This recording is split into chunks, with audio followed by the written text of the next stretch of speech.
Le dépôt des listes pour le second tour des élections régionales est fixé ce soir 18 h dans les Pays de la Loire. Sans surprise, l'UMP et l'UDF fusionnent dans le strict respect proportionnel de leurs résultats du premier tour.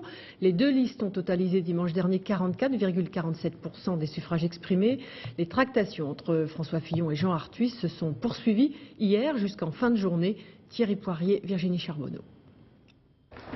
Frères ennemis pendant la campagne du premier tour, les voilà réunis pour le second tour sous l'appellation de l'Union des Pays de la Loire. Jean Arthuis et François Fillon ont annoncé hier soir la fusion des listes UMP et UDF dans le strict respect proportionnel de leurs résultats du premier tour. L'UMP aura 75 candidats et l'UDF en aura 28 sur la liste unique. Avec un total de 44% au premier tour, la droite estime qu'avec cette fusion, elle est armée pour vaincre la gauche au second tour.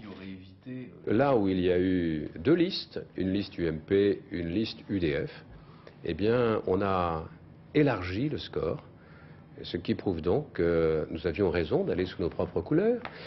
Encore une fois, on choisit au premier tour et au second tour, on rassemble. Nous sommes d'abord concernés par l'intérêt général et par l'intérêt général de notre région. Et donc nous n'avons pas imaginé un seul instant qu'on puisse jouer cette région à la roulette. Et ne pas faire d'accord, c'était naturellement jouer cette région à la roulette. Et c'était surtout prendre le risque de donner cette région à des forces politiques qui ne sont absolument pas majoritaires dans la région des Pays de la Loire. Jean Arthuis fait un petit tour et puis s'en va. Il se retire de la compétition. En revanche, François Fillon emmènera la liste unique dans le duel droite-gauche de dimanche prochain.